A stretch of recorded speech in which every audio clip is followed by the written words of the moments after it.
Welcome to Activations with JJ Ascension School number 9.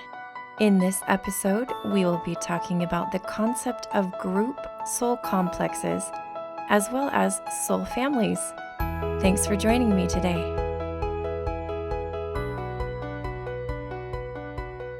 Hello, my friends. We are here again to learn all things Ascension, and I'm so glad that you came to listen and to co-create with me. Before we get started, I'm so excited because we are almost to the date of 2/22/22. So if you're listening to this right when I publish it, you will know we're about 12 days away from that. And I am doing some really awesome sessions, some mini sessions I'm actually doing them on 2/21 for people in Australia and New Zealand, and on 2/22. And I've basically felt drawn to do some calibrations and integrations.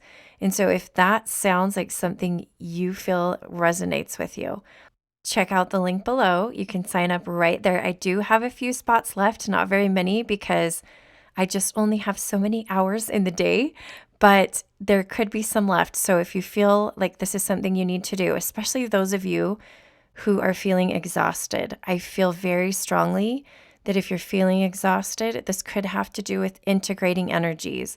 And as we go through these mini sessions, they're just 30 minutes long, I will help you go through a guided meditation. You're literally just going to relax and surrender as I take your body through the process of integrating physically some of these energies that have been so powerfully coming through.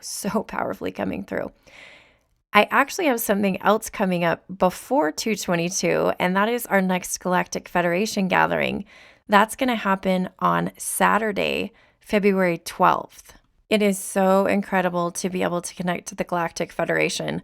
We just had our January session at the very beginning of January. That's the only one I've done, and it was so powerful. So if you feel like you want to connect with the Galactic Federation, this Zoom gatherings that we do, you can literally participate to whatever level you want to. You can just listen in, but it's live channeling. I will channel right then and there information from the Galactic Federation. We've had different beings come through. The next day is a smaller gathering that I do. I still have a couple spots left in that too. That's my Arcturian Circle of 8. If you feel super duper connected to the Arcturians and you've always wanted to just kind of reach out a little bit more, connecting with them at this gathering will calibrate your energy to receive more. A lot of people come to me and they're like, I know I'm part of their family, like I'm an Arcturian starseed, but I just don't know how to do, I always say, listen, come to a gathering, because energetically it's going to prep you for getting in contact with them on your own. It really, really will. So again, those two links are down below. I won't go into any more announcements after this, but I'm just really excited for these 3 upcoming events in this next week. Oh my goodness. Okay, speaking of just this time period, if you're listening to this right when I publish it, I am holding space for you. I have literally had so many messages from people who are experiencing extreme exhaustion. They are feeling really, really tired. A lot of people are also processing a lot of shadow energy, and it's come up as a theme. I see it in the collective because when I do my sessions, I promise you it's crazy, but I literally have the same theme come through for like 2 weeks. And Spirit's like, that's something everybody needs to hear. So I want to tell you, I already did a little meditation to help you integrate mirror realities. I think that's a big theme, and that's another reason why you're feeling exhausted. This other theme of the shadow work, I plan on doing an activation or meditation for that. And so keep an eye out for that, because for those of you who are feeling it, and you know who you are when I say this, I'm holding space. I'm planning on getting some stuff put out there for you to help you through this, It's kind of tough. It's a little bit rough, but we can do it. Okay, I'm going to move forward with our Ascension School message. The reason why I'm actually doing this message is because I published this reel, was actually just a reel on Instagram, and now I have a TikTok channel. So if you're on TikTok, you can find me at it's activations_with_JJ, and you can check me out there. But I published this reel about soul families, And I had somebody, and you know who you are because I know you listen to my YouTube channel a lot. But I had somebody ask, please talk about that in one of your episodes. So guess what? That's what I'm going to talk about. It was really, really fascinating. First of all, I'm going to start out because the quote was about soul families, but I'm going to go back a little bit further than that. I'm using A Soul Integration by Sal Rochelle. It's a book. The link is below. I highly recommend you get the book. It's on Kindle, which is really nice. You can literally download it in just a second. And I'm going to start out because he talks about group soul complexes first and then kind of rolls it into what a soul family is.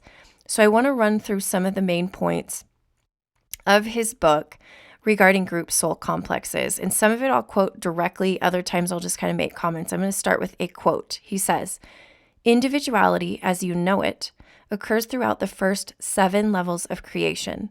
In fact, your true essence is your individual 7th density soul.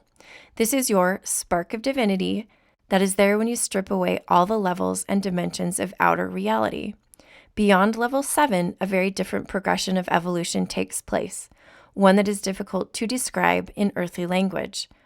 This is the primary reason there are so few teachers exploring this topic and writing about it. You have had few references to the Oversoul, such as in the Jane Roberts Seth material.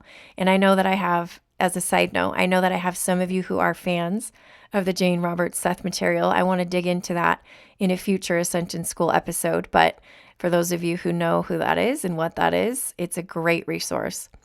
And a few stories and narratives that mention the Oversoul in passing. You also have some channels who describe their entities as collectives or group soul complexes. For those of you who've been listening to me for a while, about a year ago, I interviewed Cindy Edison, who channels Joseph, and it's not a he, it is a group soul complex. It is a combination of energies. She does that as well, and that's just came up in my mind. The book continues by saying, we are going to take an in-depth look at group soul complexes at this time and hopefully shed some light on this mysterious topic. All right. The next part of the book explains how our linear thinking has a really, really hard time conceiving of being individual, but also being in a group at the same time. So like technically we're an individual, but we're still attached as to a soul complex. And that's where the interesting part that came up, the quote that I gave about the soul family, which I promise I'm going to go get there in a second, but that's where that comes up. All right, so basically it says your linear minds are used to thinking of reality in 3 levels, which we are going to call conformity, individuality, and unity. In 3rd density humans, the dominant reality is one of conformity. You conform to certain beliefs, systems, prejudices, and lifestyles. When someone differs from the norm, they are considered weird, eccentric, or even crazy. The advantage of conformity is that large numbers of people are easy to control and direct, which is sometimes beneficial, but usually not. I think that's really interesting that he says that because most of the time when I think of that, I think it's bad. But it reminds me of a scene, or it's not just a scene, it's a theme in the movie, the Avengers movie, The Eternals. I don't know how many of you have watched that, but there is one of these demigods, one of these demigods that comes down to the planet who's able to kind of mind control. And it shows how it can be beneficial, like it can stop war, but it also shows how it takes away free will. So just something to think about there. All right, let's talk about the next level, which is individuality. And a lot of you understand that. It's not hard. It's not a difficult term. But basically, it's kind of the unenlightened definition of free will, right? People tend to stay stuck there, though, because they're so afraid that if they move into unity, they will lose their sense of freedom and variety. They view unity as sameness rather than a greater freedom. In essence, they are confusing unity with conformity. Okay, I'm going to stop right there because something's jumping out to me. For those of you who are involved in politics, most of us are affected by politics. I want you to think just a second. I feel like there are 2 themes coming out in the political parties, especially in the United States. One of them is conformity, and the other is more focused on individuality. But at this point, I don't feel like They've really understood the concept of unity, which we're about to talk about right now. So this is related, he goes on, I'm quoting again, this is related to the idea of surrendering your individual free will to God's will. First of all, the word surrender conjures up images of waving white flags and having an enemy take you over and force you to do what it wants. Okay, I want to stop for a moment and make sure you understand when he says God's will, he's talking about source or universe. This is not like a religious term that he's trying to use. He's just trying to get you to understand source energy. Even if you get over that inaccurate idea of what is meant here, you will still likely have programming from your lifetimes as a conformist. Giving up your individuality will bring up the fear that you are regressing back to your time of conformity. Wow. Wow. Does that resonate with any of you? I feel like there are a lot of people in that boat. Now, some of you, this might feel a little bit, you might resist a little bit to this. I feel like I'm sensing this. I can kind of tap into your energy as you're listening, because right now this is a very touchy subject. All right? Very touchy subject. But I want you to open your mind up and open up your perspective a little bit, knowing this is Sal Rochelle's book. This is something he channeled, and you have a right to co-create or not. You may agree with some of what he says and not all of it. Okay? So take it with a grain of salt. Just start thinking about it. Whenever you feel resistance, sometimes there's something to uncover there. There's some shadow work to be done. All right. Moving on, he says, the idea of becoming one with God has a similar image associated with it. Here, it appears you are being asked to merge your highly creative, individual self into an amorphous mass of sameness called God. While there may be unified souls who are doing the same thing in the same way, they are anything but conformists. They have simply chosen to work together to achieve goals and visions that are difficult to achieve individually.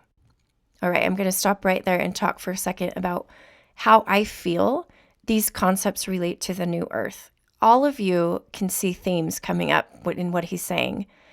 And I know that those of you who listen to my podcast listen to lots of things about the new earth. I know you're listening to other people who are talking about what it's like on the new earth. There are actually religious groups out there who have said, we think this is what it's going to be like, and a lot of times they bring in they talk about the Lord's coming and things like that. The Armageddon, and there's lots of stuff in the Bible. But what I'm trying to say is they talk about a time of peace, right? A time of peace and unity. And you can see how in the new earth, quote unquote, new earth, this idea of unity is going to be the main theme. I know it's really, really hard for some of us right now to even conceive of this being possible. And that's why I kind of wanted to pause, because I could already feel a lot of us having subconscious programming rising up saying, that will never happen. We're stuck at the individuality stage. Let's just get everybody out of conformity and into individuality. Right? Technically, that's kind of what the Matrix feels like in a way, like the idea of the Matrix, where everybody in the Matrix is doing conformity, and then everybody who's outside of the Matrix is doing individuality. But it doesn't really talk about, I don't feel like it really talks about unity too much. And I feel like there are a lot of people who kind of talk about unity, but it's just a little strange for us because of what he said. We have so much subconscious programming. My hope is that me talking about this for just a second and presenting these ideas to you might give you the motivation to sort of consider where your blocks might be or your resistance might be, and then just kind of start entertaining the thought of what unity means to you. What does unity consciousness mean? If you want to experience a super powerful energy of unity, I invite you to come to one of my soul family gatherings. Those of you who have been know what I'm talking about. I cannot duplicate it anywhere else. But I do feel like we're tapping into the energy of the new earth when we do those soul family gatherings, because we come together in this super awesome way and energetically just create the most amazing things. And everybody, when we're done, everybody's speechless. I'm speechless. I have to end them and I'm like, okay, that was so powerful, and we all just go our way. But I feel like it's a taste of what's going to happen on the new earth. I really, really do.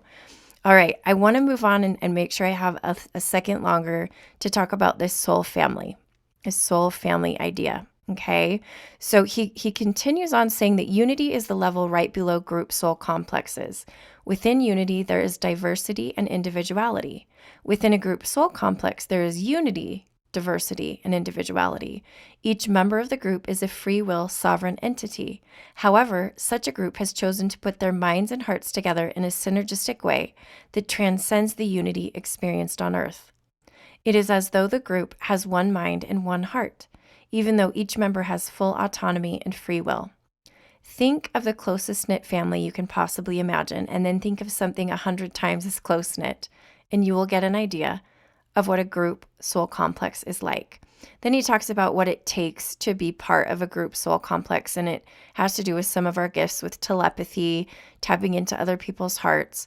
But basically, he says, as you grow and evolve and return to your true essence in seventh density, you will begin to experience the beauty and majesty of group soul complexes. But here's the real kicker, right? You already have one group firmly established, and that is your soul family. Sometimes when in deep meditation, you may be able to tap into them and feel a profound sense of family, of oneness with each of the members. Now, here's the quote that I put in the reel that I think is so powerful. Take a moment right now to simply become aware of your soul family in the higher realms. Notice that they are monitoring you and loving you from a place deeper than your heart and vaster than your mind. Know that you have never actually left your soul family. You are merely having an experience of duality on Earth while still safely tucked within their wings. Okay, that's where I'm going to stop because that is such a powerful, powerful observation. And I want to let you pause and integrate that. I also want to let you know that you should keep an eye out because in the next few days, I'm going to publish a guided meditation activation which will assist you to sense and connect with your soul family energetically. A lot of us are feeling alone. We're knowing we're part of something bigger because our awareness is being heightened. We're changing density. And when you do that, your perspective changes and you get additional senses. You start to become aware of things you didn't think about or realize or notice before. The veil is becoming thin. And you're starting to have memories, very faint ones, of your soul family. And I know a lot of you are feeling a longing, a sense of longing. As I do the soul integration process with people, I feel like we're kind of tapping into that energy of wanting to be whole again, wanting to be unified, this idea of unity. And it can also happen as you begin to tap into your soul family. So I'm really excited to put out a meditation where you can do that and hold space for you to do that. Okay, my friends, we are coming to the end of this episode. If you've stayed this long, thank you for listening all the way to the end. I want to invite you to tell me your thoughts and feelings about what we've talked about today. And then also remember, if you want to read more about it, because we just touched the tip of the iceberg, you can find Sal Rochelle's book on Amazon. It's called Soul Integration. Lastly, I want to make sure that I take a quick second to invite you to like and subscribe to the channel. If you haven't already, it's much appreciated if you can do that. And as always, I'm sending you lots of love and honoring the divine being that you are.